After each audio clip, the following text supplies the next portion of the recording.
unas tomas siguiendo más o menos un concepto, ¿no es cierto? Entonces nosotros hacemos esta, inclusive la hemos tenido que diseñar de tal manera de contar, o sea, no es diagnóstica, esa que está ahí, digamos que es diagnóstica, ¿ok?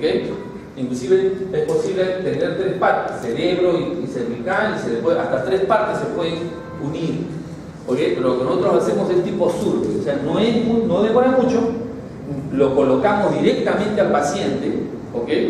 He puesto un campo de visión tal que siempre nos salga, y tratar de cuadrarlo lo más posible sobre la línea media, porque así está puesto. Lo ponemos y lanzamos esa secuencia, arriba y abajo, la unimos y listo.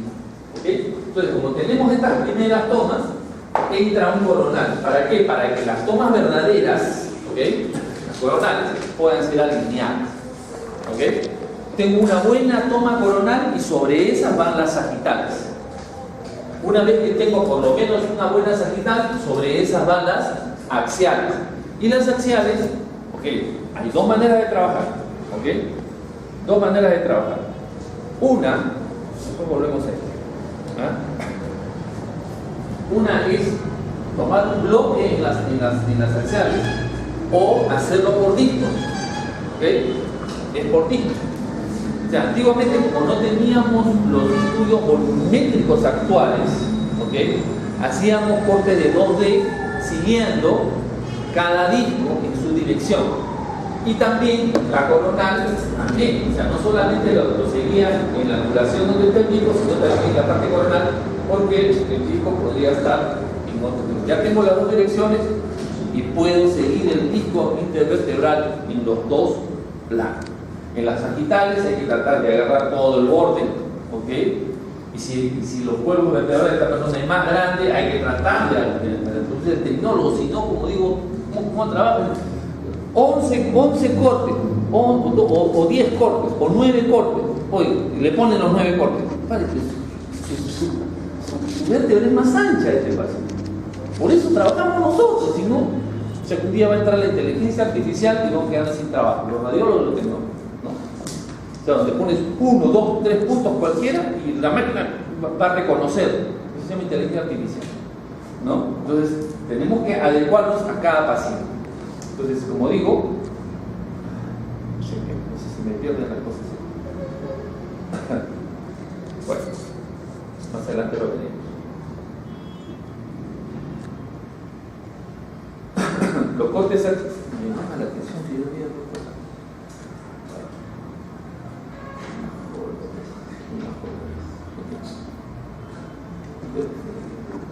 Ok, una vez que ya hemos puesto, incluyendo las partes más laterales, okay, tenemos los cortes sagitales. Y aquí viene otro cambio también a través del tiempo. Usamos el T1, la densidad protónica y el T2. ¿Okay? Básicamente eso. En el centro que yo trabajaba, tomábamos la decisión. Cuando veamos algo raro en la médula ósea del paciente, lo que hacíamos era lanzarle un STIR, pero no era parte del protocolo, era opcional. Ahora, dense cuenta que en la línea del tiempo, los equipos más modernos tienen una serie de aditamentos, ¿okay? Como por ejemplo las aceleraciones, que acortan. Eso al acortar te permite también tener algo más. ¿Okay? Entonces, en nuestro centro, por ejemplo, hemos eliminado la densidad protónica, solamente tenemos el T1, el T2 y lo hemos puesto el estilo. Y fíjense que esto tiene que ver mucho con el grupo humano que tiene esa. El grupo humano que tiene experiencia, que maneja, que tiene criterio, que tiene conocimiento, que tiene poder de decisión y sus decisiones adelante son correctas, entonces los médicos confían en tus criterios. Pero ¿qué pasa cuando no confían? Que eso sucede cuando tienen o muy jóvenes, ¿no? Con poca experiencia. Eso depende también a veces de cuánto paga la empresa. No puedes tener, pues, no puedes seleccionar, digamos, ¿no? Tienes que agarrar lo que hay, digamos. ¿Okay? Entonces, ¿qué haces? Le pones todo. No, este grupo no tiene criterio. Como no tiene criterio, mejor se lo pongo antes. ¿Ok? O sea, aquí le debiste poner el estilo, pero no tuviste criterio. Entonces, no, ahora a todos se les dice. ¿Ok? Eso es válido también, porque nosotros no podemos a veces, porque yo soy jefe ahí y yo contrato a la gente, pero por otro lado la empresa tiene que, ¿no es cierto? Ahora, ¿qué pasa cuando no tengo ese nivel? Tengo que manejarme con lo que hay, no tengo que entrenar, no tengo que capacitar, no tengo que supervisar, ese es mi trabajo, ¿me entiendes?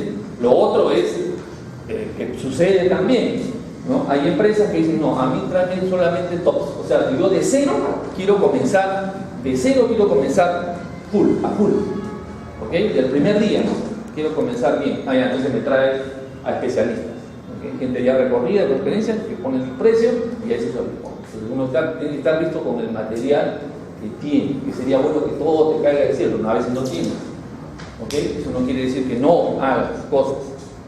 Muy bien, entonces, por ejemplo, en nuestro centro, debido a eso y también debido a la seguridad que quieren tener los radiólogos, se ha asumido el STIR además.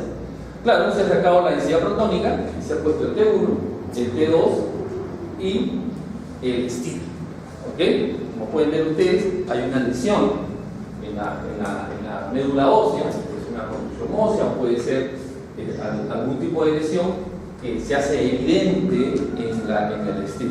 ¿Ok? Entonces tienes para ver canal medular, cono de la medular, puedes ver todos los discos intervertebrales, ¿ok? Puedes evaluar todos los cuerpos intervertebrales, ver los cambios que pueden haber, si un disco está degenerado o no, etc. Y el STIR es muy bueno para ver zonas de edema, entonces uno complementa muy bien esas cosas. ¿Ok? ¿Eso es suficiente? Bueno, generalmente es muy rutinario. Luego venía, lo que hacíamos era, ¿en qué hacemos los axiales? Lo hacíamos en densidad protónica. ¿Ok? ¿Por qué lo hacemos en densidad protónica los axiales? Primero porque la densidad protónica te permite hacer un mayor número de cortes. Acuérdense que el T1 usa un tiempo de repetición corto.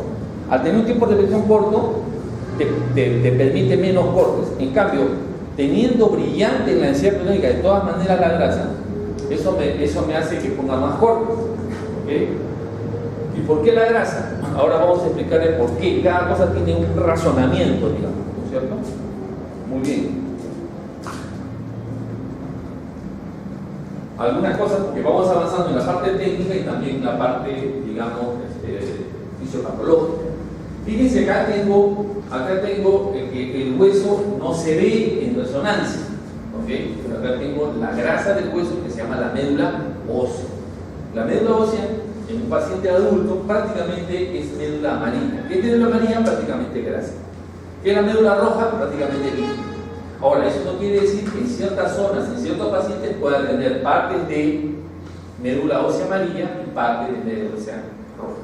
La médula ósea amarilla generalmente en las secuencias turbo se ve con cierta más hiperseñal en T1 y también con cierta hiperseñal en T2 también. Fíjense que también la grasa sigue brillando, a pesar de que es T2, sigue brillando porque estas son las turboespínicos y en la clase ya lo ¿ok?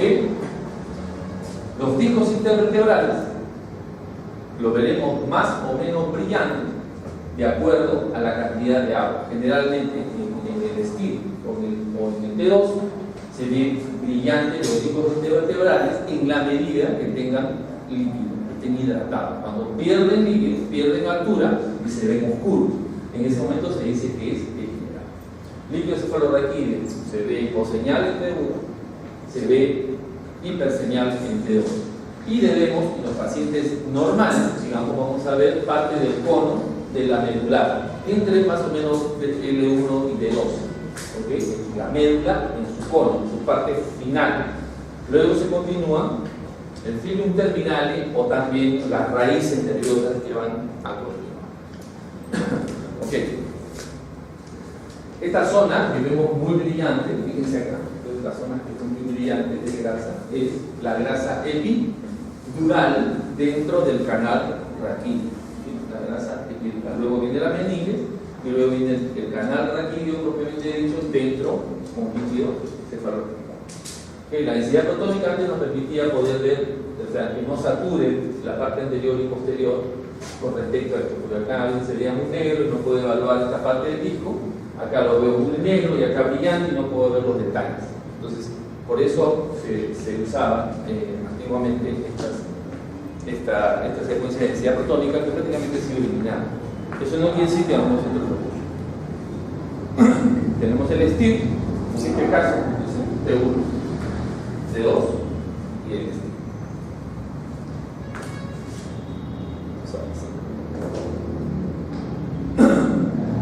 Hay un efecto interesante que a primera vista no se ve, pero prácticamente es un artefacto. ¿Okay? Fíjense usted el cuerpo vertebral. El cuerpo vertebral tiene una médula ósea en la parte central, pero en los bordes tiene la cortical del hueso. Por eso debería verse negrito. Pero si ustedes se dan cuenta, si siguen ustedes, está bien esto bien negro porque es la cortical del hueso. Pero vean acá, no es igual. ¿Se dan cuenta? Vean acá negro grueso y acá como si no estuviera negro. Luego viene negro acá y luego acá no se ve. Y luego acá negro y allá no lo ven.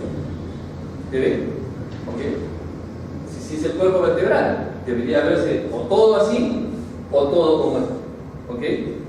El hecho de que no se ve es porque hay un artefacto en la dirección de la gradiente codificadora de frecuencia. Ese es un artefacto que se llama del desplazamiento agua-grasa, chemical shift. ¿Okay?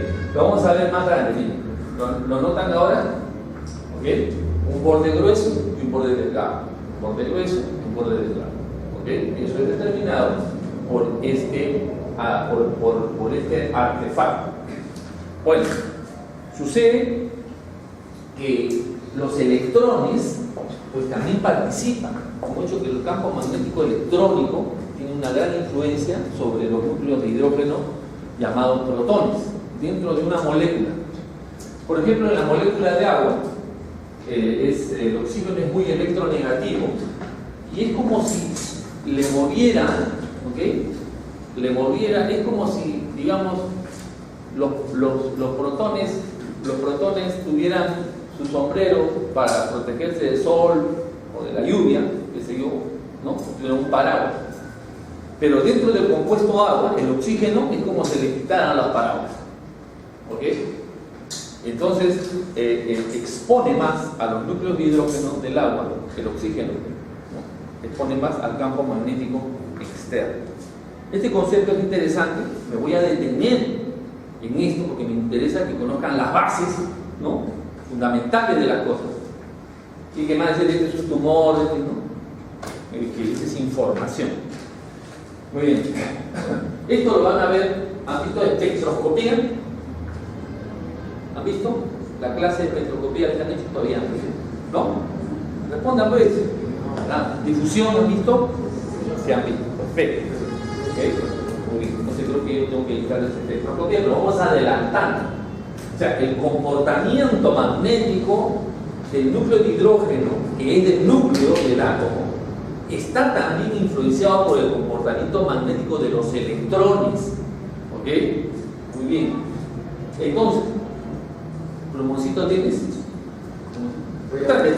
Tráeme un plomo. Es importante. De paso que ya nos hemos preparado para la otra vez. ¿Ok?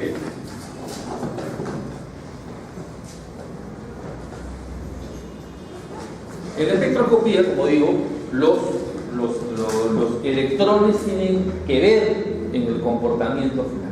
O sea, no necesariamente, acuérdense que los electrones tienen que ver para las sustancias paramagnéticas. ¿Ok? Cuando tengo una molécula con electrones desapareados, se convierte en paramagnética. Y hay comportamientos magnéticos muy intensos, inclusive, como lo hemos visto en los agentes de contraste. ¿Ok? Ya lo hemos visto ya. Esa influencia. Ahora vamos a ver otra influencia más. Aprovechando que tenemos este tema.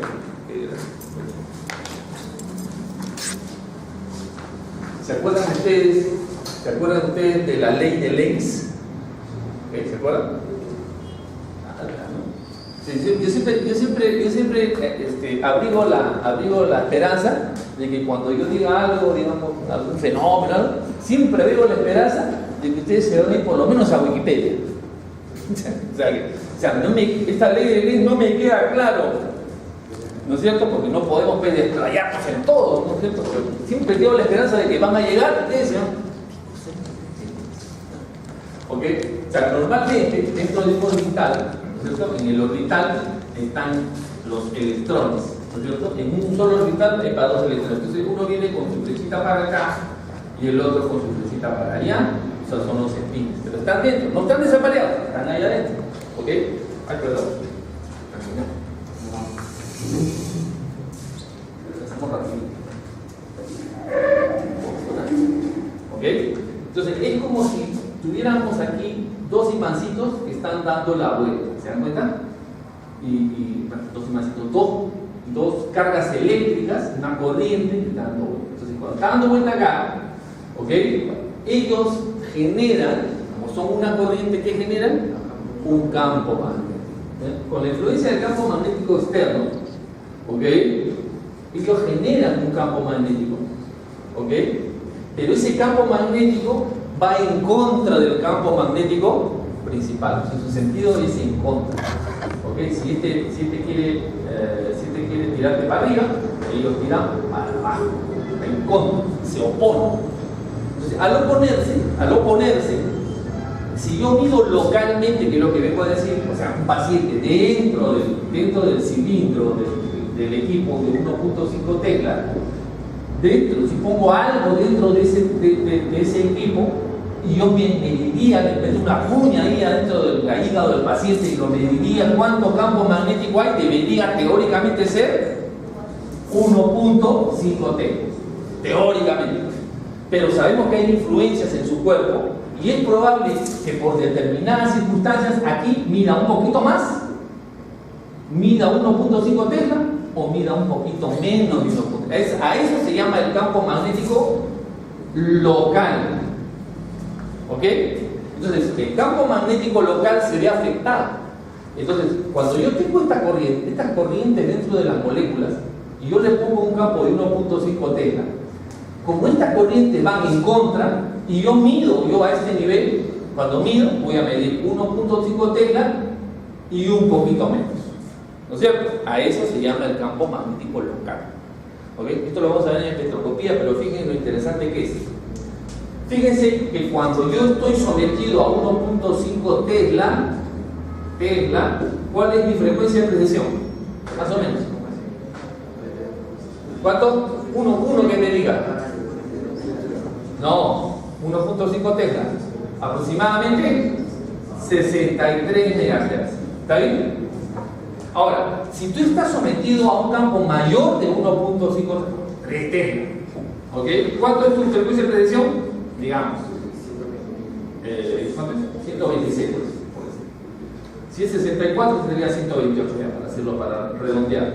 64, 128. ¿No es cierto? Pero si tú estás sometido a un campo de 0,5 Tesla, ¿ok? Y es 23 más o menos, ¿no es cierto? Entonces, acá vemos que los compuestos generan algo así como una capa protectora al núcleo de hidrógeno, ¿ok? Y eso hace que varíe, o sea, estamos esperando que tenga una frecuencia, pero como localmente está soportando un campo diferente, su frecuencia tiene que ser diferente. ¿Está claro? Ok, entonces ahora para ir al tema. Aquí tenemos protones que están dentro del agua y dentro de la grasa. ¿Ok? Y fíjense que acá nos hemos visto la posición. Esta es una visión espectroscópica. Por alguna razón hay que preguntarle a los científicos por qué lo han hecho así. Pero cuando hacen espectroscopía, ¿ok? Por alguna razón se van en contra, ¿me entiendes? Están en este lado. O sea, acá aumenta. ¿Ok? O sea, cuando tú tienes menos frecuencia, estás acá. Y cuando tienes más frecuencia, estás para acá. ¿Ok? Bien. Para uniformizar, y no están hablando de equipos de 0,5, 1 Tesla, 1.5, 3 Tesla, usamos un término que se llama partes por millón. ¿Qué significa partes por millón? Es lo mismo que un porcentaje, pero llevado al millón. ¿Me entiendes? Es decir, cuando tú dices 1%, quiere decir que de 100 uno, ¿no es cierto? 10% Pero cuando es 1 de 1.000.000, es una parte por millón. ¿Está claro? ¿Ok? Bien, entonces, sucede que la grasa, o sea, los hidrógenos de la grasa y los hidrógenos que están en el agua difieren, ¿ok?, en su frecuencia en 3.5 partes por millón. Si yo saco esto, lo desarrollo así, ¿qué significa? Quiero saber exactamente MHz cuánto es 3.5 partes por millón. Este equipo de 1.5 Tesla, lo multiplico por la frecuencia, ¿ok? Y esa diferencia de 3.5 partes por millón es aproximadamente 220 Hz. ¿Qué significa? Que por alguna razón, que ya explicamos, los protones de las grasas y los protones del agua difieren. ¿Por qué difieren? Porque su estructura molecular hace que tengan más campo local o menos campo local. ¿Ok? Entonces, no sé por qué cuando ponen espectroscopía ponen el 0 acá y avanzan para el otro lado, a diferencia de todo lo que nosotros hablamos, lo positivo para acá y lo negativo para allá. ¿Ok? Pero así lo han estructurado. Entonces, se diferencian en 220 Hz. ¿Y por qué 220 Hz? Porque probablemente el oxígeno en el agua, ¿ok? El oxígeno en el agua hace que, digamos que los electrones que están acá protegiéndome, ¿te das cuenta? Porque los electrones que están girando acá generan un campo magnético contrario al campo magnético principal. ¿Está claro? Entonces, al ir en contra, yo lo sumo, me da un valor menor. Al valor menor, mi frecuencia es menor. Pero si no tengo esa protección, recibo todo el campo magnético principal. ¿Ok? En cambio, los líquidos, las grasas, mantienen esa protección, mantienen esto que está acá. ¿Ok? Y al mantener esto que está acá, están protegidos. O sea, sobre ellos recae menos campo magnético local. A veces pienso que no están en la onda, a pesar que he contenido varias clases, pero bueno. ¿Ok? O sea que esto es como, y así efectivamente se llama shielding en inglés, como un protector, como una pantalla. O sea, los electrones son como una pantalla que te protegen de la lluvia del campo magnético principal. Pero la molécula te puede quitar esa pantalla. ¿Cuál es la molécula en el agua? Es el oxígeno en el agua, te quita esa pantalla. ¿Ok? Entonces, cuando te quita esa pantalla, recibes todo el 1.5 Tesla que cae y tienes una frecuencia de DC. Pero las grasas, ¿ok? Las grasas mantienen esa protección, ¿ok? Mantienen esa protección y reciben menos campo, por lo tanto, van a procesar con una frecuencia menor. ¿Cuánto menor? 220 Hz. Solamente, ¿ok? Es poquito, ¿eh? Porque si tú procesas a 64 millones, estás a 220. Pero esa diferencia es importante. Esa diferencia hace que se vea así. ¿Se dan cuenta? A ver, en Chiclayo voy a dar una charla que se llama, o sea, el pasado, futuro, presente, la resonancia magnética. Y voy a hablar de ciencia. Es decir, o sea, ¿saben qué le voy a decir? Estamos mal enfocados, no solamente acá en el Perú, o sea, o en Sudamérica. Tenemos que luchar por la ciencia básica. La ciencia básica, ¿se dan cuenta? O sea, el mundo se está yendo, la resonancia tiene lo cuantitativo, se está yendo a lo cuantitativo. Se acabó eso de que pongo así, solamente tengo que ver la parte anatómica y la posición y el ángulo. Ahora tengo que entender cantidades. Todo está yéndose por los números. ¿Te das cuenta? O sea, si nosotros no nos ponemos, vamos a estar en la saga. Vamos a estar siempre atrás. ¿Ok? Entonces, por eso les digo, o sea, vamos a meterle. Sin problema. ¿Algo? Ya. Ok, entonces, por eso les digo, a veces yo digo, joven, pero el licenciado, ¿qué está hablando? O sea, ¿por qué habla eso? O sea, sí, a mí también me molestaría si estas cosas que hablamos no tienen su reproducción en la realidad. ¿Se dan cuenta? Es como que te queda medio abstracto. Es como el álgebra, ¿no? O sea, ¿qué será B2A? ¿Qué será 3D? No concreto, pero acá es concreto. ¿Ok? Entonces, fíjense que les hemos dicho nosotros que esto, la resonancia se dibuja con la codificadora de fase. ¿Ok? Cuando la codificadora de fase está así, entonces la codificadora de frecuencia está así. O sea, por lo tanto hay una gradiente. Eso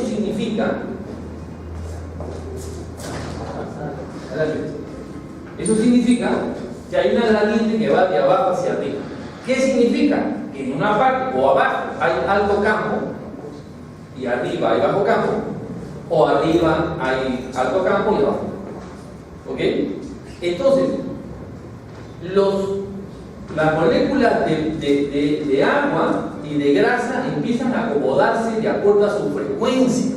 Por eso digo, cuando hablamos de codificación espacial, o sea, la posición no está determinada, digamos, mecánicamente, como en la tomografía computada. ¿Ok? Tú tienes coordenadas de posicionamiento, o sea, tu posición es de acuerdo al espacio, ¿no? Y eso lo marcas cuando empiezas a hacer la tomografía. Siempre, todos los tomógrafos, para hacer la tomografía, marcas el 0. ¿Ok? Una luz y marcas el 0. Entonces, va para allá, ya sabes, la distancia se va moviendo especialmente de acuerdo a la posición mecánica, a la posición geográfica. Un GPS, yo puedo saber dónde está, ¿no? Pero en resonancia magnética la posición tuya la da una frecuencia. Si yo pudiera cambiar la frecuencia, o sea, si acá pongo una posición y yo que le cambiaría la frecuencia, el señor lo puedo poner allá en la avenida Grau, si le cambio la frecuencia, él está acá, pero su imagen va a aparecer en el otro lado. ¿Ok? Entonces, fíjense que acá el agua y la grasa empiezan a tener la influencia de la gradiente. ¿Por qué? Porque las grasas van a aparecer siempre en la zona de menos frecuencia y el agua la zona de mayor frecuencia, a pesar que sus posiciones son diferentes. ¿Me entiendes? ¿Ok? Yo estoy acá y esto está acá, pero esa posición en resonancia magnética no tiene que ver con la distancia, tiene que ver con la frecuencia. Si estoy acá, porque tengo una frecuencia, y si estoy acá, tengo otra frecuencia. Pero si yo no lo cambio de posición, pero cambio su frecuencia, esto va a aparecer más adentro. ¿Está claro? Bien, eso se llama la codificación espacial. Muy bien.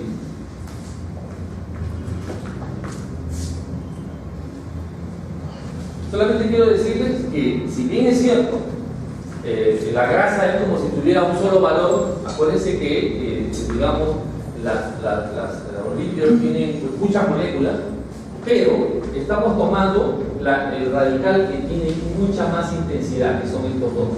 ¿Okay? Entonces, su posición, por eso dice, su posición está más o menos en 1.3 y 0.9. ¿Qué significa? Eso es parte por millón. ¿Ok? Vamos viendo ya. ¿Se dan cuenta? Entonces, ¿cuál es el pico de acá? Aquí. Entonces, este es 1, ¿no es cierto? Y este es 1.5, ¿no? Más o menos 1.5 o 1.2, ¿se dan cuenta?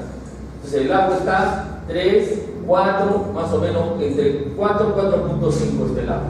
¿Okay? Su posición lo da, en este caso parte por millón, pero sabemos que está reflejándose en su frecuencia. ¿Okay? En su frecuencia. ¿Ya? Eso es lo que quiere decir toda esta cosa que está acá. Entonces, fíjense, ese artefacto lo vamos a ver siempre que haya agua, o sea, moléculas de agua rodeadas por algo de grasa. ¿Okay? Por eso se llama desplazamiento químico. ¿Okay? Entonces, el agua se centra con la frecuencia de precesión porque te das cuenta que recibe 1.5 teta, pero la grasa dice, no, yo no pertenezco a esta localización. Teóricamente la grasa está rodeando al riñón, ¿no es cierto? Pero le dice, oye, un momentito, pero yo no siento que estoy acá, ¿ok? Como mi frecuencia es menor, mi posición es otra. Si yo tengo una gradiente en este sentido, ¿ok? Entonces allá es más campo y acá menos campo, ¿qué cosa va a decir la grasa? Me voy hacia el menor campo. Entonces, si se dan cuenta, es como si hubiese movido la grasa solamente que está rodeando y la, ¿no? Antes la grasa y el agua estaban así. O sea, realmente están así, ¿no es cierto? Grasa y agua, ¿no es cierto? Así. Grasa. Pero fíjense, es como si la grasa la hubiéramos movido. Al mover la parte de señal que se pone blanco, bien blanco, ¿lo ven? ¿La ven acá? Más blanco que la grasa, ¿la ven? Pero la que se despega deja sin información. ¿Se dan cuenta? ¿Ok? Se lo pueden hacer y ustedes pueden agarrar ahí un papel y un círculo. El círculo lo pegan bien y muevan el papel para acá, para que vean. Una parte del papel se va a superponer y otra parte del papel va a dejar un agujero. Ese agujero es esta parte negativa. ¿Cómo se llama el artefacto? El desplazamiento químico. ¿Ok? Desplazamiento químico. ¿Ok? Bien. O sea, lo vemos ahí y lo vemos ahí también. Dense cuenta qué interesante porque me estás engañando. Fíjense acá. El efecto se ve siempre para un solo lado. ¿Ok? La grasa se ha ido para allá. Y entonces va para acá. Y también por eso afecta esta zona del borde. ¿Se dan cuenta? Y acá se queda vacío. Como en el otro lado, este se queda vacío, ¿no es cierto? En esto y acá en este lado se da.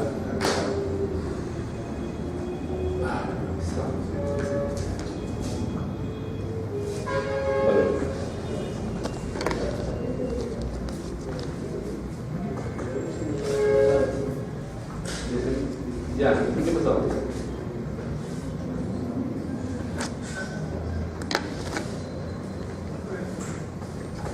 6. ¿En dónde? Ya. ¿Están con tiempo entonces? Entonces, si van a ascender ahí, no hay problema, o se han remolado.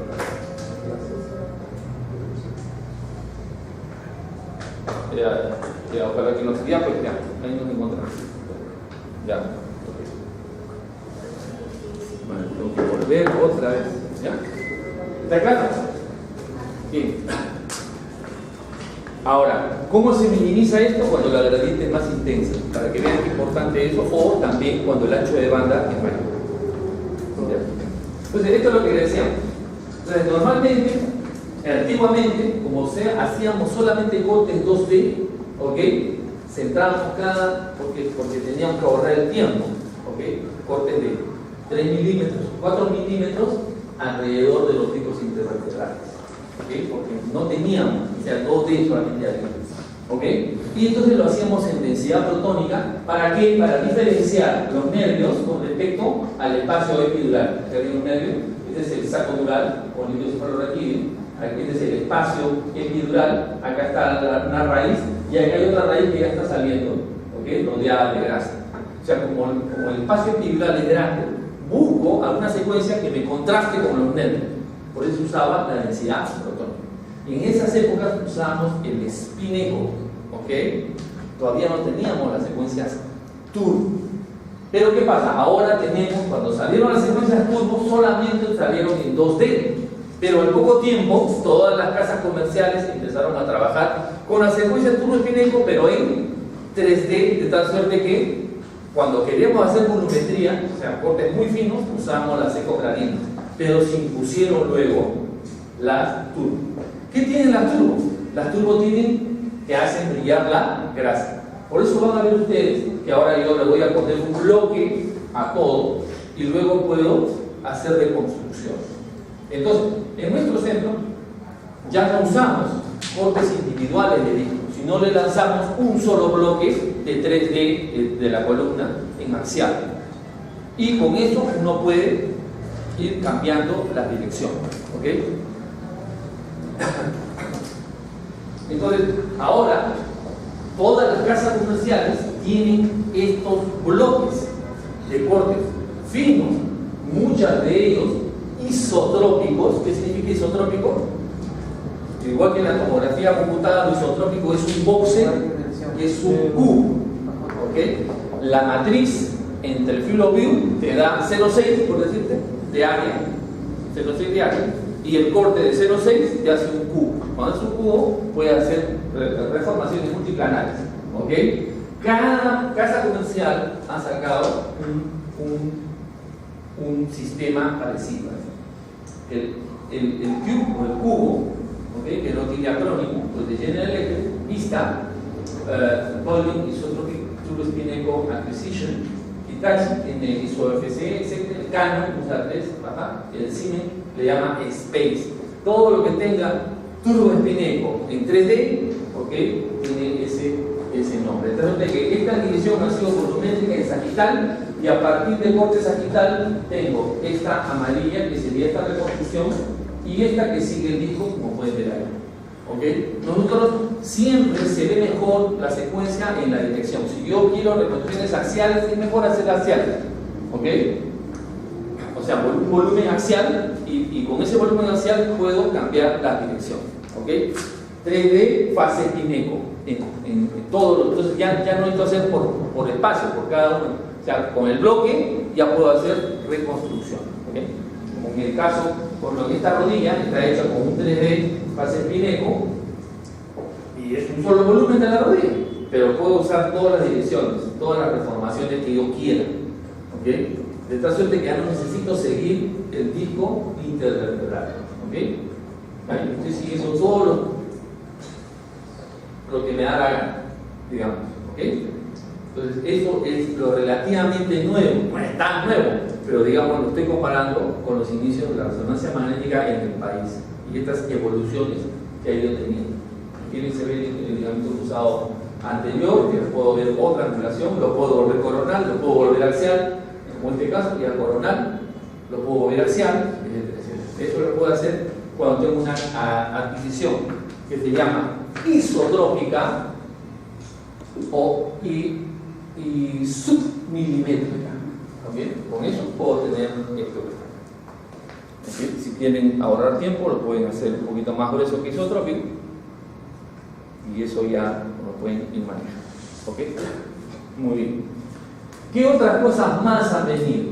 Cosas que no se hacían antes, ¿okay? y que vienen a reforzar que ya serían las cosas opcionales. ¿Okay? T1, T2 steel y axiales en T2. ¿Por qué en T2?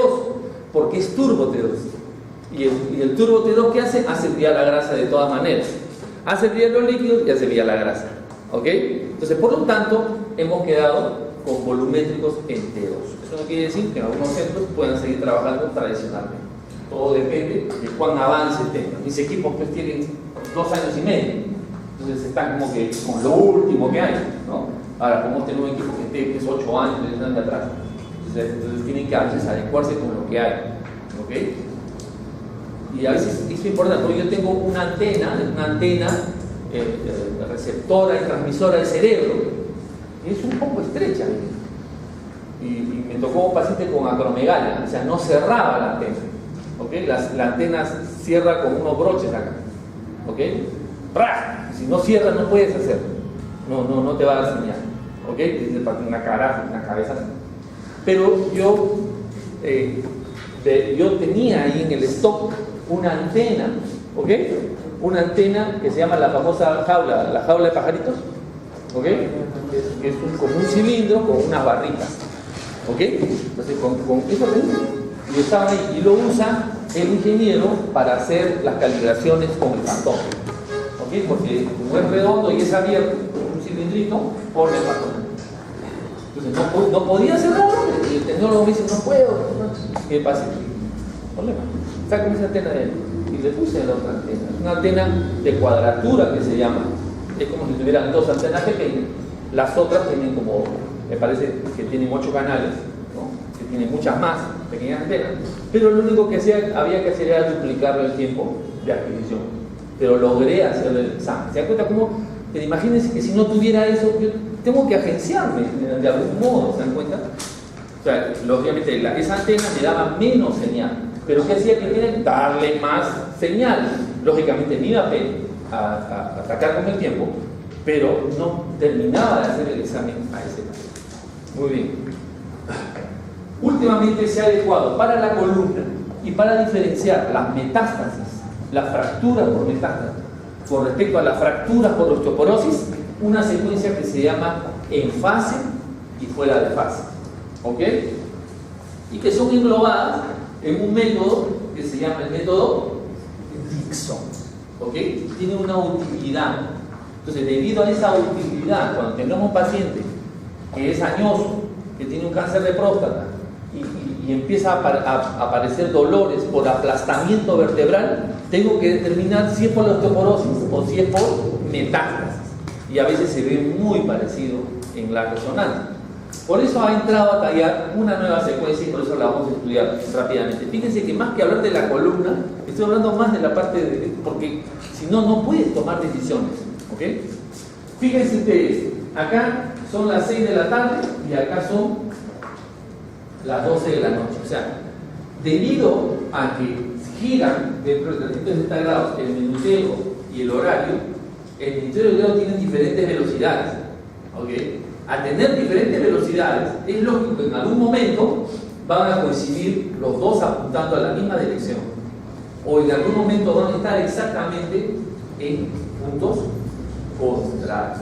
¿Ok? Entonces, los protones del agua y la grasa también se comportan así.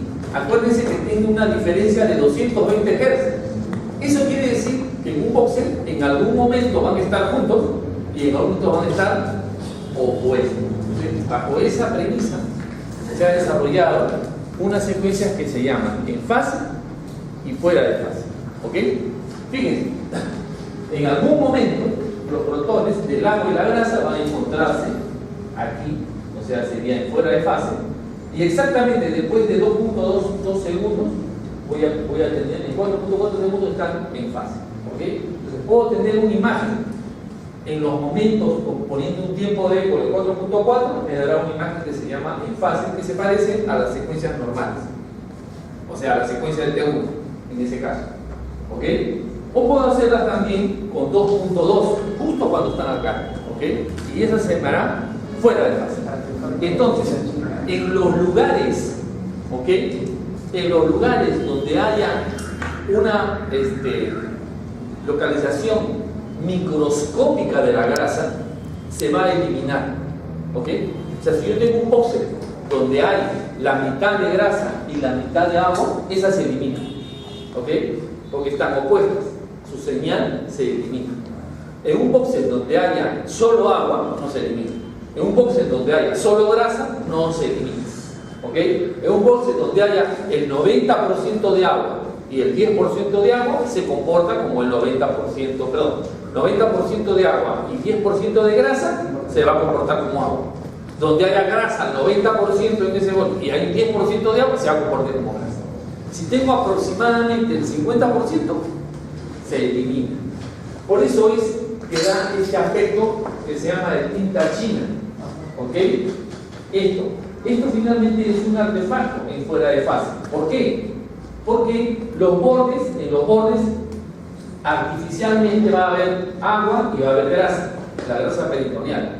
¿Entienden? Entonces esto se comporta como un artefacto. ¿Se dan cuenta? Por eso se ve esta imagen como si lo hubiéramos con un plumón negro, acá hubiéramos hecho todos los rebordes. Es porque, digamos, la localización entre el agua normal y la grasa normal, hay voxeles que comparten. Eso sería un artefacto. ¿Okay? Pero vemos un efecto interesante aquí. Acá, esto que está acá es la suprarrenal. ¿Okay? Que está en una tumoración de la suprarrenal. ¿Okay? Está grande la suprarrenal. ¿Okay? Ahora, eso puede ser un adenoma, que es una lesión benigna de la glándula, o puede ser una lesión metastásica por un cáncer de pulmón. ¿Cómo la diferencia? Acá, los adenomas microscópicamente tienen grasa. ¿Ok? ¿Qué se llama microscópico? Que no es como un lipoma. Un lipoma es un grupo de grasas, una bola de grasas, y es pura grasa. ¿Ok? Entonces la puedo diferenciar, le hago fatsal, le hago STIR, ¿no? ¿Ok? Pero cuando la grasa está metida ahí, la sustracción de grasa no me afecta. ¿Ok? Entonces, por lo tanto, le usamos fuera de fase. Como hay grasa microscópica metido dentro de la suprarrenal, hay boxeles donde tiene un poco de grasa y un poco de agua. Cuando se da esa cosa y se elimina, esta es una lesión benigna, una adenoma es una lesión benigna. ¿Se dan cuenta? Utilizando la técnica para dar una solución diagnóstica con una secuencia que se llama en fase y fuera de fase. Lo único que tengo que hacer es tener un tiempo de repetición con un tiempo de eco de 2.2 y 4.4. Serán diferentes de acuerdo a la intensidad de campo magnético principal. ¿Ok? Al costado estamos poniendo todas las formas donde se puede sustraer la grasa. Esta es una de ellas. ¿Ok? Fíjense acá, cuando hay pura grasa, no pasa nada. Cuando hay pura agua, no pasa nada. Cuando sigue mostrándose como agua. Cuando hay pura grasa, se sigue mostrando como grasa. Pero cuando hay un poco de grasa y un poco de agua, en la fuera de fase se elimina la imagen. Es oscura y yo puedo decir que ahí hay grasa microscópica. ¿Ok? Muy bien. Entonces ahí tenemos en fase y fuera de fase. Esto se aplicó al abdomen, pero después de un tiempo se empezó a aplicar también a la columna y hay estudios, bueno, estoy resumiendo, digamos, rápidamente. Esto es parte de un método más amplio, el llamado método Dickson, ¿ok? En la cual con una secuencia puedo tener 4 de otras secuencias, ¿ok? ¿Okay? A partir, ¿qué cosa es en fase? En fase es, te suma en un boxe lo que hay, la grasa, en un boxe y el agua, fat y water, ¿okay? Y en fuera de fase es el agua menos la grasa, ¿ok? Yo lo he resumido porque en los libros está explicado de esta manera, que es la que marea más, ¿ok? Yo lo voy a hacer más sencillo, ¿ok? ¿Qué tal? Ya tenemos la imagen en fase, ¿ok? Que es esta. Ya tenemos la imagen de fuera de fase y con eso puedo hacer, por ejemplo, sumar. ¿Qué pasa si lo sumo? ¿Ok? Si yo sumo jerárquicamente, ¿qué pasa ahí? Se va la grasa se va y solamente queda el agua. Fíjense ustedes de que acá solamente se excita el agua y se va la grasa. ¿Se dan cuenta? Esta es una supresión de grasa. ¿Ok? Muy bien. ¿Y qué pasa si hago una diferencia? ¿Ok? Si hago una diferencia, lógicamente lo de abajo tiene que cambiar de signo, ¿está claro? Y por lo tanto, si yo hago una suma algebraica, se va y solamente queda la grasa. Entonces, estas secuencias tienen, o sea, la oportunidad de dar la imagen de solo el agua, que es supresión de grasa, solo la grasa, que suprime el agua, en fase y fuera de fase. Esas son las secuencias Dickson, ¿ok? Sí, muy usado para hacer mama, para hacer varias cosas, ¿ok? Ya la tenemos, ¿ok? Entonces tenemos en mama, por ejemplo, se usa mucho esta secuencia que te da alternativamente 4 secuencias más, ¿ok? ¿Cómo lo usamos por ejemplo, en la columna? En la columna usamos en fase y fuera de fase, de tal suerte que las metástasis son infiltraciones de tejido, ¿ok? Sobre el hueso. En cambio, cuando tienes una fractura, lo que tienes es edema. O sea, el edema es como si en medio de la médula ósea del hueso, que es grasa, se metiera el edema, ¿ok? Entonces es como una infiltración de agua microscópica dentro de la grasa. Entonces, si tú le haces en fuera de fase, si es eso, solamente una fractura, que en todo caso es la lesión benigna, ¿ok? Eso se eliminaría y se volvería negro. Pero si no es así, van a manifestarse las zonas brillantes, ¿ok? Las zonas brillantes. Entonces, esto se mantuvo, por lo tanto, esto no es una fractura patológica, una fractura debido a una tumoración, ¿ok? En todo caso, una metástasis. Entonces, estamos usando, esto es opcional, ¿te das cuenta? Pero lo estamos usando y por eso se lo digo. Entonces, cuando están haciendo una columna, le pongo fuera y fuera de fase, ya saben por qué estoy haciendo en fase y fuera de fase. Miren, aquí están midiendo las señales, haciendo una diferenciación de cuánto baja, de cuánto sube. Es su trabajo. Dice que si el factor es menor de 0,8, eso es una metástasis. Si es mayor de 0,8 o 0,9, es benigno, ¿okay? Hay ciertos factores. Ya no vamos a entrar en ese tema tan profundo porque todavía está en investigación. Pero eso no sirve. O sea, cuando en la zona que se borra es normal. Si se borra, es normal. Si no se borra, hay patología maligna. ¿Ok?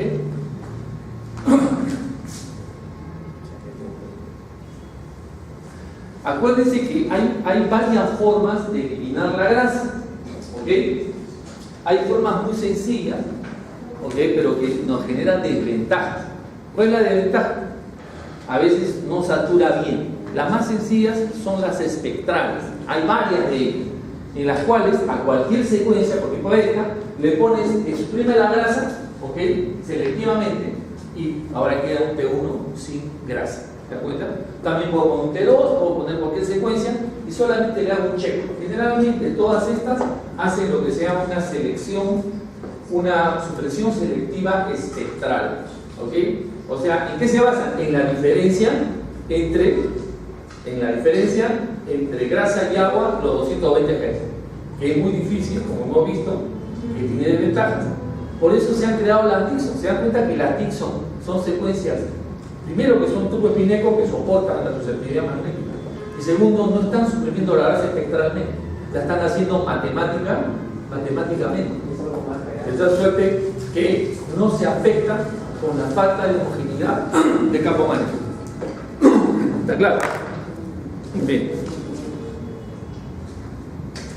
Este es un T2, turboespineco, ¿ok? Y este es la misma secuencia, pero que le he puesto FATSAT, ¿ok?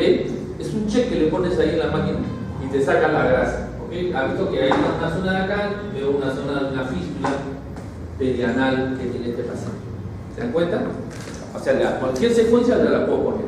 Es fácil, casi no te da mucho tiempo, pero el problema es que a veces cuando tienes un metal te rompe el esquema. ¿Te das cuenta?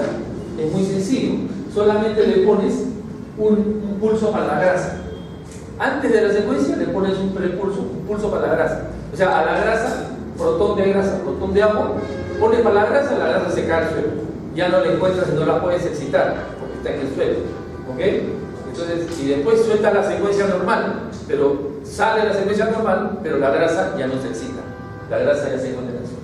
Se pone generalmente un pulso de 90 grados solo para la grasa y luego se pone un gradiente spoiler que te destruye cualquier señal que salga de él. Y después lanza la secuencia normal. ¿Ok? Pero tiene estas desventajas. ¿Bien? Inclusive la misma forma o sea, tengo la mama, tengo un campo, acá no tengo campo, acá tengo otra vez el campo. O sea, solamente la forma de la mama hace de que no sature bien la grasa. Por eso estamos usando otras formas de eliminar la grasa, porque era un albur. A veces durante la secuencia no te eliminaba partes de la grasa, que es importantísimo en las resonancias de mama. ¿Okay? Entonces tenemos esta forma, tenemos otra. En este caso solamente excitas el agua. O sea, en el otro era primero eliminarme la grasa, tumbarme la grasa y después hacer la secuencia normal. En este caso, toda la secuencia es solamente para él, toda la secuencia es solamente para el agua. De tal suerte que nunca participa. ¿Ok? Demora, a veces da otro tipo de artefacto. ¿Ok? Esta es lo que nosotros ya conocemos con las secuencias inversión de recuperación, que la hemos estudiado, ¿no es cierto? Que todas pasan y se eliminan, esto ya lo hemos visto, ¿no es cierto? Esa es la otra forma de eliminar, es muy estable, depende del tipo de inversión, y nosotros podemos tener el STIR, el T1 y R, y también podemos tener el FLAIR, que ya lo hemos estudiado perfectamente. Acá tenemos, por ejemplo, para una neurotis óptica, podemos verlo ahí, podemos ver el STIR en la mama también, porque elimina la grasa. ¿Okay? En este caso, el STIR nos sirve ¿por qué? Porque fíjense que tengo ahí un aplastamiento de vértebra y puedo ver brillante. Le saco toda la grasa y lo hago brillar lo mismo. O sea, puedo ver muy bien el edema en la secuencia STIR. En este caso, en cuerpo completo, en columna completa. Vamos a ver aquí. ¿Okay? Hay otro tipo de saturaciones también, ¿no? Fíjense que estas que son ecogradientes generalmente usan un pulso de inversión, es como una mezcla. Es ecogradiente, pero es una mezcla, digamos, entre IR y pulso de radiofrecuencia para eco gradiente. ¿Okay? Entonces podemos ver ahí cómo elimina la grasa con un tiempo de inversión. Se llama SPIR. Me parece que Philip lo llama así. ¿Okay? Hay otros que son mucho más pulidos, ¿okay? Que usan un pulso adiabático, que es un pulso muy complejo. ¿Okay? Se llama adiabático porque, digamos, es muy puntual, excita exactamente la grasa. O sea, satura especialmente a la grasa con una efectividad muy grande que se llama diabático. ¿Okay? Es una secuencia muy especial. Y, digamos, un fabricante le llama SPIR. También es muy, esta secuencia es muy estable cuando hay falta de homogeneidad de campo magnético. El T1 falsar también lo usamos, o sea, sigue siendo opcional para toda la columna. ¿Okay? Paciente que viene a veces con una tumoración y estas tumoraciones o estas lesiones captan muy poco. Entonces la grasa que se encuentra en la columna puede tapar de alguna manera una captación. Entonces lo que se hace es lanzarle un T1 sin contraste y luego un T1 con grasa sin contraste y un T1 sin grasa sin contraste. ¿Okay? Entonces, con y sin lo puedes hacer también. ¿Okay? Entonces, por ejemplo acá, fíjense que este es con la técnica FATSAR, ¿okay? Con la convencional. Fíjense cómo hay zonas que no suprimen, ¿se dan cuenta? Entonces, por eso tenemos alternativas. ¿Okay? Todas las alternativas solamente lo podemos tener como alternativa si tenemos el conocimiento. ¿Qué pasa cuando no me satura una secuencia en este paciente? ¿Por qué? Porque probablemente encima tenga brackets, qué sé yo, o tenga una prótesis de cadera. Eso genera cambios de homogeneidad dentro de todo el magneto. ¿Se dan cuenta? Entonces tengo alternativas. ¿Ya? O sea, cuando tengo paciente, antes nosotros no usábamos, o sea, era el T1 sin contraste, T1 con contraste y se acabó. ¿Okay? Pero cuando tenemos lesiones muy pequeñas, hacemos T1 con supresión de grasa y sin contraste y T1 con supresión de grasa con contraste. ¿Okay? Eso también es opcional. ¿Okay? A uno, especialmente cuando tiene. Bien, desde el punto de vista de las lesiones, lo que más vamos a ver son lesiones degenerativas, hernias. ¿Okay? Está formado por el núcleo el anillo fibroso y el núcleo pulposo. Cuando se rompe, tenemos el problema de la compresión extrínseca o de la médula, si es cervical o dorsal, o del propio canal y de las raíces, si estamos hablando de las zonas lumbares. Es interesante porque tenemos, a ver, creo que se me ha desordenado un poco el problema. A veces pasa eso cuando tengo que preparar clases con otra intención. Es mejor. Ahí está. Entonces podemos ver todas estas cositas. Vamos a reconocer todo esto, ¿no? Primero, hay que saber de que existe un ligamento longitudinal anterior que llega hasta la cervical. ¿Ok? Bien, tenemos los discos intervertebrales, las articulaciones interfacetales. En este caso he hecho un corte, ¿ok? Así, coronal, ¿no? Y esto lo he volteado para ver la parte posterior, la parte de acá interna, ¿ok? El ligamento longitudinal anterior no se ve, está adelante, eso está cortado y estoy viendo el canal raquídeo. Acá estoy viendo el ligamento amarillo, porque estoy viendo la parte posterior por dentro del canal raquídeo. Acá están los pedículos deltoides transversas y las cavidades interfacetarias que están en la parte posterior que no se ve en este momento.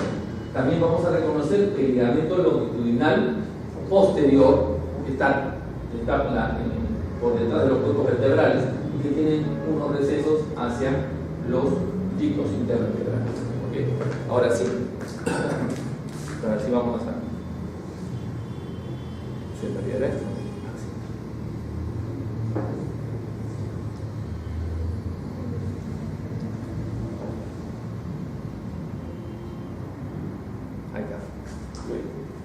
Entonces, fíjense, inmediatamente puedo ver una secuencia de T2 y quiero separar los raquídeos brillantes. Este creo que es una de las pocas imágenes que es, es turbo. Cuando brilla mucho es turbo. ¿Okay? Los discos, generalmente el mucopolisacárido de los núcleos pulposos retiene el agua, entonces se ve como el persinal de T2. Los que no han perdido se llaman degenerados. Este tiene una pequeña protrusión y este es una hernia. Se rompe el anillo fibroso y sale el núcleo pulposo y protruye. Fíjense qué interesante porque generalmente el ligamento longitudinal anterior y posterior están bien pegados al cuerpo porque no se lo reconoce. Pero en este caso, fíjense que la hernia ha empujado. ¿Te das cuenta? Y esto que está acá, ¿qué cosa es? El ligamento longitudinal posterior está siendo levantado como una carga por la hernia. Ha perdido agua, se pierde altura y eso genera. Van a ver ustedes estas imágenes de hiperseñal acá, aquí, son las venas basivertebrales. ¿Okay? Venas basivertebrales, ¿está bien? Son venas que drenan del cuerpo vertebral hacia un plexo venoso. Entonces, esa cosita tiene un poquito de grasa y tiene un estroma de grasa hasta la entrada. Por eso se ven así.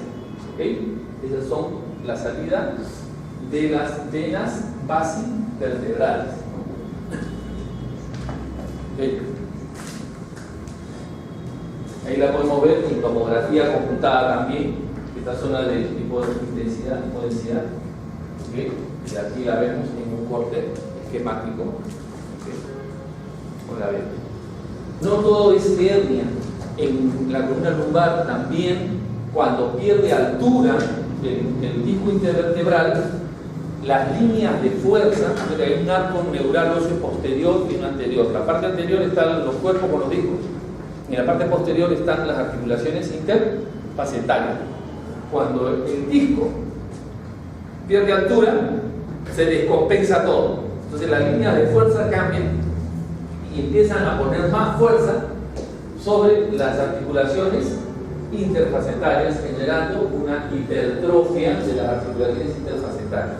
¿Okay? Prácticamente una artrosis, como podemos ver aquí. ¿Okay? Entonces, inclusive hay engrosamiento del ligamento amarillo o ligamento flavo, ¿okay? Como lo vamos a ver. Y a veces cuando crece tanto, protruye e invade el canal raquídeo, generando estenosis del canal, como podemos ver acá. Acá nomás está todo el canal raquídeo transculino. Estos son cortes sagitales para ver la artrosis que hay, ¿okay? La hipertrofia de las carillas articulares, que pueden generar también dolor. O sea, no todo es hernia. ¿Okay? Bien, hay una zona que se llama la pars interarticularis. Pars interarticularis. Las facetarias, que están, las superiores están viendo para atrás, ¿okay? Y las inferiores están viendo para adelante. Las inferiores ven para adelante y las superiores están viendo para atrás y para adelante. ¿Qué te pasa? Y la otra, la superior, que es contraria, engarza perfectamente en la articulación. Muy bien. Viste que la de allá es una densidad protónica. Es una imagen muy antigua. ¿Okay? Por eso todavía tengo densidad protónica. Hemos dicho porque la grasa epidural se contrasta muy bien con los nervios. Muy bien. Hallazgos. ¿Okay? Al comienzo, en la resonancia magnética, siempre nos venían pacientes que en otros resonadores le habían informado como tumor. ¿Okay? Porque hay unos hallazgos que se llaman hemangiomas. Los hemangiomas son hiperseñales en T1 y en T2, ¿okay? Que son lesiones benignas. Generalmente no comprometen al paciente, no dan síntomas, son hallazgos. Viene por la hernia y desgraciadamente antes, como no se tenía poco conocimiento, muchos se formaban como tumores óseos. ¿Okay? Bien, se llaman hemangiomas. Generalmente están en la dorsal baja y lumbar alta. Pero esa hemangioma tiene un componente lipídico, ahí lo puedes ver. ¿Ok? Acá lo podemos ver. Tanto el T1 como el T2 se ve como hiperseñal. Cuando ves hiperseñal en T1 y en T2, eso debe ser un hemangioma. Son lesiones benignas, hay que decirlas que están, pero que no causan nada más. No hay que hacerle galonillo, no hay que ponerle cortes en especial. Esto es tomografía computada. Tiene un estroma graso, como pueden ver, por eso tiene una fuerte hipodensidad dentro de la cuerpo vertebral. ¿Okay? Los núcleos de Schmor, que los podemos ver en radiografía, en tomografía y en resonancia, son hernias intracorporales. Así como una hernia que sale para acá, también la testa puede protruir. Eso se ve mucho en halterofilia. Eso pasa que levanta mucho peso. Al levantar el peso, ¿no? La columna presiona contra los discos y protruye el cuero vertebral. ¿Okay? Esa protrusión puede generar dolor, inflamatorio en el hueso, ¿okay? Puede generar por un tiempo dolor. ¿Okay? Los que levantan pesas se les puede ver. Estos, por ejemplo, son núcleos de Schmor ya antiguos, ¿okay? Que en este momento no viene por eso el paciente. ¿Cómo sé que son antiguos? Fíjense, hay una hiperseñal de grasa. Siempre que hay un proceso inflamatorio entre la médula ósea, lo poco de tejido hematopoyético cambia a grasa. ¿Okay? Entonces acá primero, si puede ver, recién se forma la hernia, que se llama el núcleo de Schmor. Vamos a ver que alrededor se ve hiposeñal, pero después de un tiempo ya se va a ver como una hiperseñal, tanto en T1 como en T2. Núcleos de Schmor son hernias intracorporales. ¿Okay? La importancia de la resonancia magnética es porque, si bien es cierto, la parte clínica se puede identificar los niveles, o sea, digamos, qué nervio es el que está siendo afectado, no se puede saber a qué nivel, porque desde el punto de vista clínico es lo mismo. Si tengo este nervio que está acá, este nervio puede tener una compresión aquí, una compresión por una hernia, una compresión foraminal o una compresión por afuera. En cualquier nivel de esto va a dar la misma sintomatología. ¿Okay? La misma que está siendo afectada. Por lo tanto, la clínica no te puede decir exactamente en qué nivel es la compresión, aunque puede saber qué nervio es el que está afectado. ¿Ok? Ahí vemos lo que se llama la cauda equina, la estamos viendo ahí. ¿Okay? Toda la cauda equina, que espera su turno para salir por agujeros de conjunción. Por eso los aspectos van cambiando de acuerdo al nivel. ¿Ok? Entonces, si yo tengo, por ejemplo, aquí, este es un primer corte, es a nivel de los pedículos. ¿Está bien? Por eso puedo ver los pedículos aquí. ¿Está bien? Corte a través de los pedículos. Pedículo es el corte pedículo. Y generalmente veo el saco dural y un par de raíces que están esperando su turno para salir del saco dural. El siguiente corte es un poquito más abajo, casi a la mitad. No lo he dicho, por debajo de los pedículos. Entonces ya no veo pedículos, solamente veo el canal raquídeo, las raíces que están dentro del saco dural que ya saldrán, y estos que estaban por salir ya salieron. ¿Okay? Están justamente a nivel de los agujeros de conjunción. El otro está a nivel del disco intervertebral. Esto es cuerpo, este es disco intervertebral. ¿Okay? Entonces ya tengo estas que ya iban a salir, que ya salieron, y estas que ya habían salido ya están afuera. ¿Okay? Por eso el aspecto va cambiando de acuerdo al nivel. ¿Okay? Y lo vemos ahí, ¿se dan cuenta? Las imágenes son feitas, pero así trabajamos con la de 0,5, pero así diagnosticada. ¿Ok? En ciertos niveles, mira, en ciertos niveles están por salir, acá ya están acercándose a las foraminas y acá ya están por fuera de la foramina, prácticamente por fuera. Bien, intensidad protónica, porque puede diferenciar. Como digo, en la actualidad se trabaja con el T2 axial. ¿Cómo se trabaja en los otros niveles? ¿Ok? Es una pregunta interesante. Antes, como digo, antes trabajamos con densidad protónica en la parte baja y con T2 en la parte superior. ¿Por qué? Porque el espacio epidural es más abundante en la parte inferior comparativamente con el espacio epidural. ¿Ok? Entonces, el espacio epidural es más grande y el espacio subdural es más pequeño. En cambio, en la cervical, el espacio epidural es más pequeño y el espacio subdural es más, o sea, hay más líquido. Entonces, para ver el contraste de la raíz con el líquido es mejor un T2 que una densidad protónica o un C1. Antiguamente igual, o sea, se usaba secuencias ecogradientes en T2 que eran mucho más rápidas, daba mejor señal. Pero después ahora también se sigue usando las 3D turboepineco, ¿ok? Que ha solucionado esos problemas, ¿no? Parte de la evolución de las secuencias a través del tiempo, ¿no? La técnica, la experiencia, las indicaciones. Por ejemplo, las ecogradientes a mí me gustan porque puedo diferenciar la sustancia blanca y la sustancia gris de la médula, cosa que no lo hacen los tubos epineco. ¿Ok? Esta es una secuencia que se llama MEDIC, que es muy buena para ver, si quieren ustedes diferenciar una médula y ver la H de la médula, deben usar esta. ¿Ok? ¿ok? Se llama MEDIC, se llama MERCH, MEDIC se llama enzima. ¿Qué cosa es? Es como un turboespineco hecho con eco gradiente, ¿ok? Como un turboespineco hecho en eco gradiente. Se llama MEDIC, Multi-Eco Degradation Combination. O sea, te suma los tiempos de eco. Es como un turbo, casi, pero hecho con un gradiente, no con pulso de 180. ¿Ok? Entonces, tenemos esta estructura que se llama MEDIC, pero esta misma estructura se llama MERCH en el SIM. Perdón, MERCH se llama en General Electric y MEDIC se llama en SIM, tiene otros nombres para los otros fabricantes. Miren qué bonito. ¿Ok? Veo la médula y adentro veo la H. ¿Está bien? Puedo diferenciar dentro de la médula la sustancia blanca. Acuérdense que la médula es diferente al cerebro. El cerebro, la sustancia gris está afuera y la blanca está. Acá la sustancia blanca está afuera y la sustancia gris está por dentro. Y la uso también, la puedo usar también para articulaciones. Esta secuencia MEDIC o MERCH. ¿Okay? Bien, fíjense aquí, espacio epidural y espacio subdural, y esta es la mano, ¿no es cierto? Y acá hay médula rodeada de endocefalorraquídeo.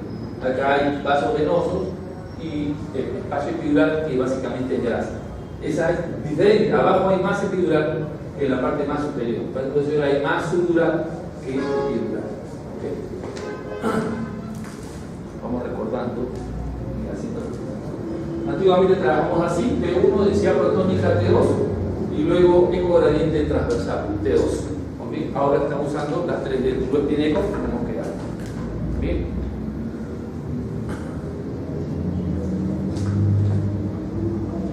Los traumatismos pueden generar sección, una sección de la columna, compresiones, pacientes que han sufrido por un latigazo, por eso ese respaldar que tienen ustedes en los carros, ¿no? Todos los carros automáticos, ¿no? Los respaldarcitos acá para latigazo, para que no se vaya para atrás y para el frente de la cabeza. ¿Okay? En esos casos puede generar estos problemas y luego lleva a la artrosis y puede llevar este cambio, digamos, de dirección. Ya no está la lordosis fisiológica, al ángulo contrario, una compresión a nivel del canal raquídeo.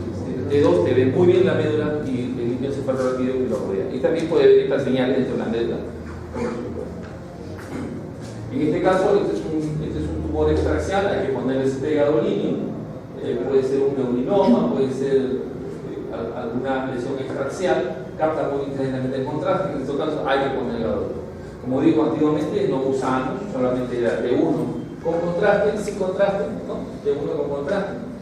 Y le poníamos gadolínio. Pero actualmente se está usando mucho el T1 con falsato, fusión grasa con gadolínio y sin gadolínio.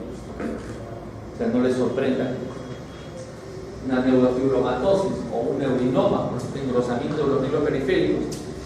Inclusive son tan grandes que pueden generar en la radiografía un crecimiento, porque la importancia de hacer una buena radiografía oblicua. La gente de oblicua, no oblicua, la frontal de cervical, la oblicua, la otra oblicua, ¿no? Si la toma, ¿qué voy a evaluar los agujeros de conjunción? Hay que tomar uno así, el cuerpo oblicuo, ¿okay? Y la cabeza, ese es un oblicuo, ¿okay? Entonces puede evaluar los agujeros de conjunción en una neurofibromatosis, engrosamiento del nervio, que expande también el agujero de conjunción. Son tumores extraxiales, fíjense que la médula está así, ¿okay? No es una tumulación intramedular, una intrarraquídea, pero extramedular. La médula está así, es un tumor extraxial, ¿okay? Que se genera por las capas que rodean a los nervios. ¿Bien? Las lesiones congénitas. Hay una película que se llamaba antes, que se llamaba Cuando las mujeres tenían cola. Es un rezago embrionario. Es muy raro, pero están bien asociados, las colitas, asociados a las lesiones que se llaman disrafias. No se cierra el arco neural posterior y contenido intrarraquídeo puede salir al exterior. En este caso, es también una comunicación intrarraquídea con el exterior. Hay ingreso a veces de grasa, eso se llama lipomeningoceto. ¿Okay? Entonces estas disrafias pueden generar ingreso de grasa dentro del canal y lo que se llama la médula anclada. Acuérdense que la médula debe quedarse por allá. El cono de la medular fíjense, se llama médula anclada, que se ve en el diafragma, en estas lesiones donde no se cierra y a veces donde sale todo el contenido. Eso se llama meningocelia. Mielomeningocele esa es la médula. ¿Okay? Si entra grasa y sale la médula raíz se llama lipomielomenicocelia. ¿Okay? Miren, esto se llama la médula anclada. La médula llega hasta abajo, como lo pueden ver. Está jalada. El paciente a veces no puede caminar por eso. ¿Okay? Tenemos P1, tenemos P2, tenemos el STIR que me está eliminando la grasa. Yo sé que esto es grasa. ¿Me dan cuenta? Hay un lipoma intrarraquídeo. ¿Okay? Acá tenemos el mielomeningocele. ¿Okay? Cuando hay contenido neural, hay unas raíces que están saliendo. ¿Okay?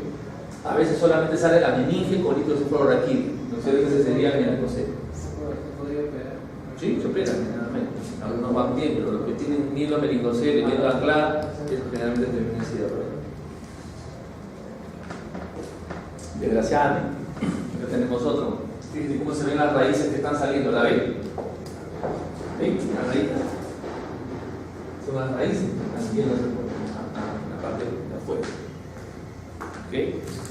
Mielomeningocele. Qué raro hay. Hay un juego arriba y un juego abajo. ¿Cuál es la gran diferencia? A ver, la gran diferencia. Bien marcada. Alguien que levante la mano, a ver, participen pues. Le hablé mucho bien. A ver, ustedes juegan esos juegos de diferencias. ¿Cuál es la diferencia marcada que ven ahí? Entre el juego de arriba y el de abajo. La más marcada, que casi te patea la cara. ¿Qué pasa en otra? Que en la imagen se marca que miran dos cuerpos, mientras que la imagen de abajo se realza más de uno. ¿Qué se realza?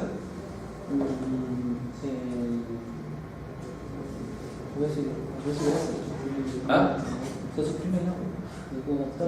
Es la misma, es exactamente lo mismo. Mismo paciente, mismas secuencias.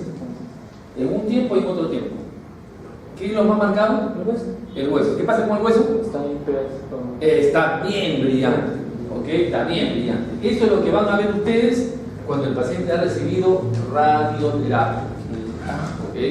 La radiación mata todo el tejido hematopoyético y prevalece solamente la grasa y les hace brillar los cuerpos vertebrales.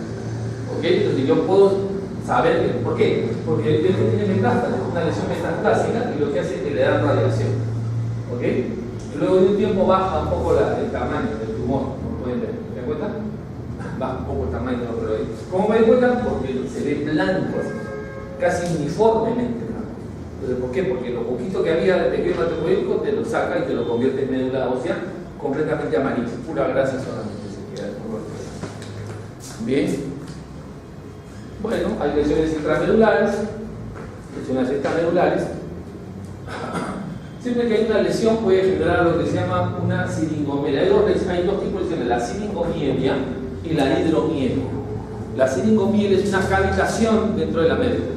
¿Ok? Se llama la siringomielia. Y la hidromielia es la dilatación, a veces no se puede diferenciar muy bien, del conducto ependimal. ¿Ok? O sea, hay un pequeño agujerito en la médula que está con líquido cefalorraquídeo que atraviesa toda la médula espinal, ¿okay? Tapizado por tejido por el epéndimo, que es la que tapiza los ventrículos y en este caso también. ¿Okay? Cuando eso se dilata, se llama hidromielia. Pero cuando es una cavitación por fuera de ese canal, se llama siringomielia. Y es un proceso degenerativo de la médula cuando ha sido operado, cuando ha habido un accidente, etc. Y también hay algunos que son congénitos, ¿no? Esto sería la siringomielia. ¿Okay? En este caso, probablemente por un gran tumor acá con contraste, un tumor, en este caso, intramedular. Siempre que hay un tumor intramedular, casi toda la médula se ve brillante, que casi no se ve acá en la médula. Se compara con el líquido cefalorraquídeo en el T12. ¿Okay? Ahí está el tumor y es un edema tan grande que se ensancha todo. ¿Ok? Eso lo puedo diferenciar. ¿Vieron el otro caso donde la médula estaba así? Estaba el tumor, pero no le hacía nada, no brillaba la médula. ¿Ok? Puede haber compresión medular. Este otro caso, fíjense, también llama la atención los cuerpos vertebrales, ¿no es cierto? Los cuerpos vertebrales que ya recibió en algún momento, pero a pesar de todo todavía tiene aquí metástasis ósea, ¿no? Un cáncer de próstata, un cáncer de mama, ¿no es cierto? Y se pone bien blanco cuando a veces tienen que volver a dar. Le dan radioterapia generalmente cuando el crecimiento tumoral comprime el canal raquídeo. Entonces le dan a esa zona y lo bajan y dejan libre las estructuras nerviosas, médula y raíces. ¿Ok? ¿El que ha recibido?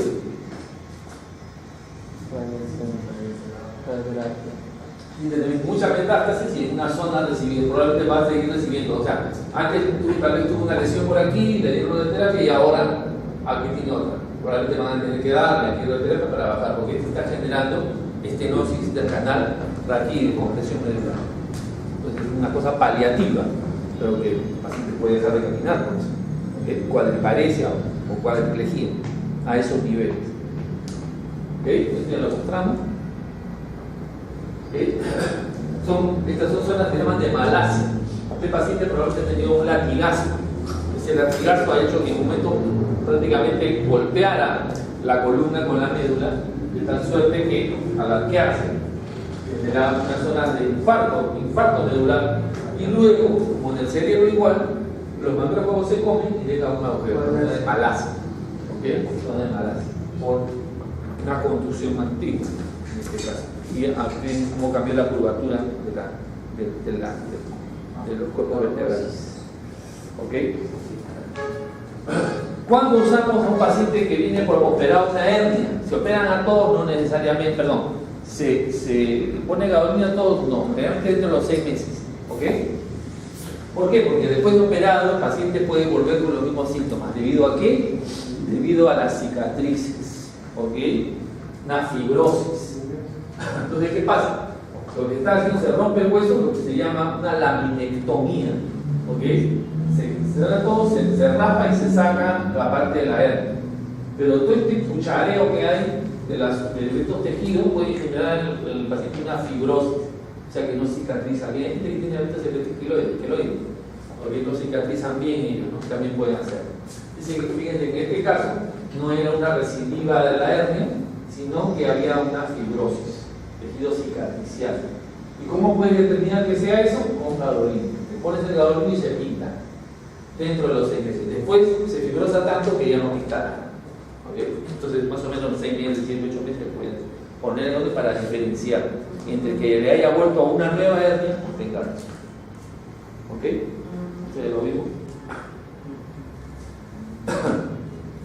Fíjense ahí. Ahí tenemos justamente el T1 sagital con supresión grasa y con gadolino, ¿no? En la boca. Vamos a ver, para ver si hasta dónde va la lesión. Luego tendré otra por ahí. Esto quería mostrarles.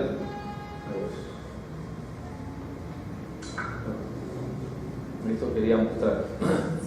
Miren, esta es una gran metástasis, o sea, una metástasis tremenda que está comprometiendo obviamente. Pero, ¿qué les llama la atención? A ver, una cosa así curiosa. Miren que es una gran lesión, está destruyendo, pero ¿qué llama la atención ahí? La densidad que tiene en el dentro.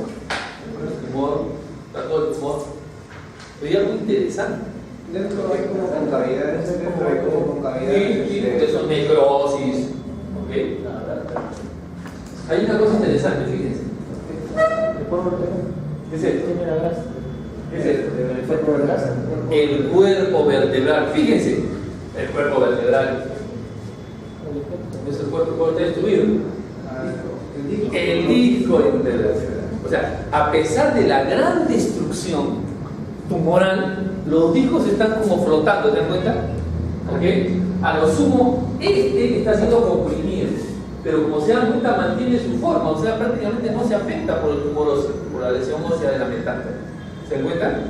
Esto es importante para diferenciar entre una lesión metastásica, una ósea de una lesión en el disco.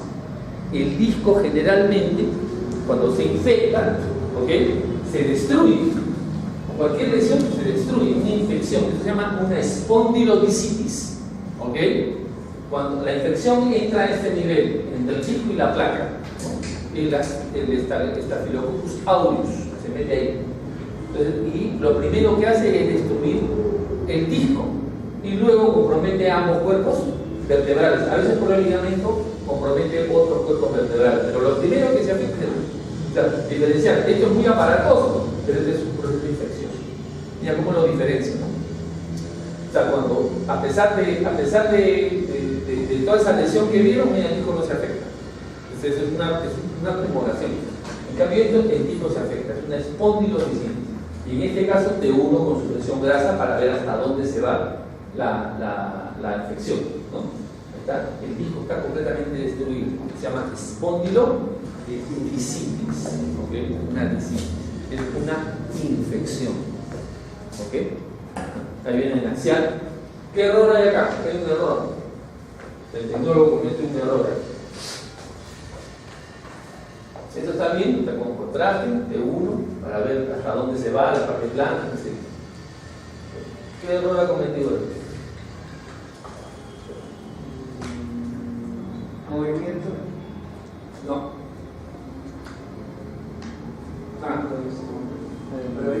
A ver, ahí está. ¿Eso qué es? ¿Qué cosa es eso? ¿Qué es? ¿Qué es eso? Un efecto. Artefacto de flujo. ¿Debido a qué? A los vasos. Estos vasitos, las venas. Entonces, ¿cómo ha seguido la cadena decodificadora de fase? Así. ¿Cómo debió hacerla? Así. ¿Es un error o no? Porque el artefacto se mete a la zona de interés. ¿Ok? Esto es internet. Pero para que vean que eso se ve. Que diga, pues, no, la lesión es tan grande, pero es una falta. No es una falta. No tiene importancia. A ver, estoy hablando. Me interesan los casos. A ver, ¿qué es? ¿Eso qué es? Médula clara. Y este es un lipo, que la grasa se está metiendo ahí. Lipo meningoceto. ¿Okay? Son lesiones congénitas. También, a ver, esto es con supresión grasa. Uno supone que te borró toda la grasa que se estaba metiendo acá. ¿Okay? Esta es la famosa vértebra de mariposa o cuña. ¿Okay? Se llama problema de segmentación. Se llama. Entonces hay estas cosas que cuando se forma la cuña, generalmente lo que pasa es que se desestabiliza y hay escoliosis y todo lo demás, ¿no?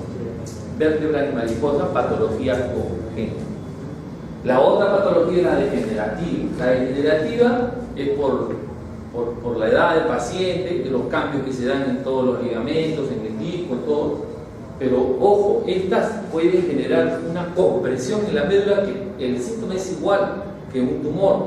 ¿Okay? O sea, el paciente puede quedar cuadripléjico por un problema degenerativo. Por hipertrofia interfacetaria, por hernias, por artrosis, y empiezan a estenosar el canal raquídeo y la médula. Y la compresión es la misma, por eso es un caso que hay que tomarlo en cuenta, ¿no? Hay pequeñas zonas de artrosis acá, una punta, y esta vez se empieza a crecer, ¿no? Son enfermedades degenerativas, en este caso una obstrucción discal, etcétera, ¿no? Pero en este caso es leve comparativamente con la otra, ¿no? Entonces fíjense ahí, hay esta hipertrofia, estos pequeños picos de lodo empiezan a penetrar, y a veces crecen tanto que son enfermedades degenerativas. O sea, no todo es hernia, no todo es tumor, ¿no? Ahí tenemos otras, fíjense, así que están como tenedores, tiene ahí, ¿no? Y el paciente sufre, brazos, piernas, ¿no? Puede quedar inválido el paciente si no lo trata, ¿no? Hay que operarlo, hay que liberar ahí un pedazo, sacarle láminas atrás, ¿no? Para descomprimir. En coronal, ¿cómo se ve? Miren, está así el pobre chico que lo están presionando ahí. Por la llaga. Enfermedades degenerativas, pérdida, una hernia, pérdida de la altura. Esto genera no solamente la hernia que comprime directamente las cosas nerviosas del cartílago, sino también la parte posterior con una artrosis por hipertrofia interfacetaria. Vayan escribiendo estos términos. Todos estos términos los venimos aprendiendo. No tenemos una clase de clínica. ¿Okay? Todos estos términos, ¿no? Estos términos han venido aprendidos por la experiencia. Entonces hay que también, esta cosita que se acaba, no podemos hablar con propiedad. ¿Okay? Entonces hay que revisar esos términos para diferenciar. Una hernia está comprimiendo una raíz, el paciente le duele una pierna en especial. ¿Okay? Una pierna, el talón, el muslo, ¿no? Porque es de un solo lado, porque miren, ya no se ve. Se ve esta raíz y la otra ya no está comprometida, comprimida, y en estos pacientes hay que operar, no queda poco. Coronal, te dice a qué lado está, que dice que acá veo perfectamente la raíz que está saliendo, ¿la ven? ¿No? Y esta ya le cambió ya, ¿no? Esa hernia de ese lado, el paciente debe tener problemas sobre ese lado. ¿Esto qué cosa es? Un hemangioma. ¿Cómo lo compruebo? Con un T2. Porque si el T2 persiste con hiperseñal, en mi caso le hago, me paso. ¿Okay? Ahí tengo otro. Entonces, en resonancia magnética hay solamente 3 emergencias. ¿Okay? Por eso no se hace guardia generalmente. Una de ellas es la compresión medular y la otra es el infarto agudo. ¿Okay? Son las únicas 2 cosas por las cuales alguien puede hacer una emergencia. Siempre y cuando tengas también una unidad de stroke, que le llaman. ¿Okay? Entonces, en este caso veo que el disco no está. Es probable que esto sea más bien una infección. Mira, es infección aquí. ¿Okay? ¿Se acuerdan, no? Como el ojo de frente. Es que les iba a decir que era un trauma, ¿no? Pero ahorita acabo de ver que el disco no está y está afectado a los 2 huevos vertebrales. ¿Esto qué es? Una espondilodiscitis. No me ha afectado arriba. Y este con gadolismo, ¿okay? Por eso brilla la parte central. Y ahí también puede haber abscesos osifluentes. Entonces, cuando sale la pus del hueso, se llama absceso osifluente. Tengo otras infecciosas. Estas son infecciosas, pero ya que afectan la médula. ¿Okay? Lesiones que afectan la médula, ¿no? O sea, infecciones. Hay infecciones, así como hay encefalitis. También hay lesiones infecciosas de la médula. ¿Okay? A descartar, por supuesto, una tumoración intramedular, ¿no? Por eso es importante la parte clínica en este caso. Tengo otra. Inclusive puedo tener abscesos intramedulares. ¿Okay? Lo mismo que se ve en el cerebro.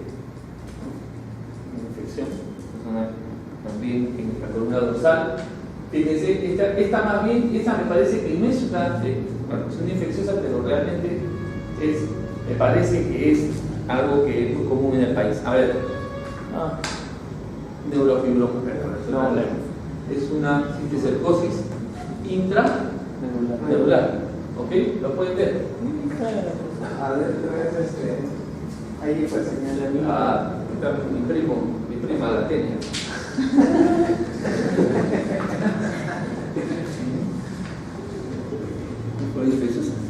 Acá se ve mucho, se sorprende en Europa.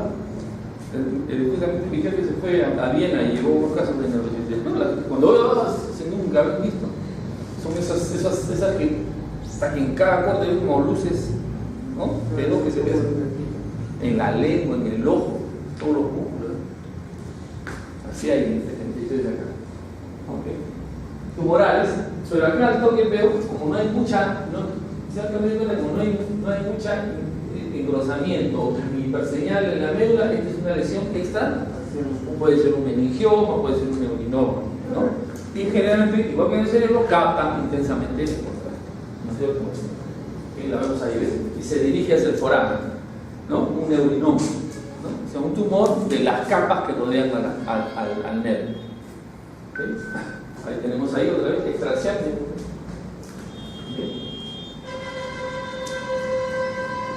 Hay otro tumor intrarraquídeo, ¿no? Extramedular también, porque mira, la médula se ve normal, ¿se dan cuenta? Hay una tumoración intrarraquídea, pero extramedular. Las traumáticas también, es una contusión medular, se golpea y ahí adentro, no tiene postraumática. Y ahí en esa zona nomás hay, lo podemos ver en coronal también. ¿Okay? Todas estas traumáticas. Esto ya es traumática, pero crónica. ¿Ok? ¿Por qué? A ver, ¿qué ven ahí ustedes?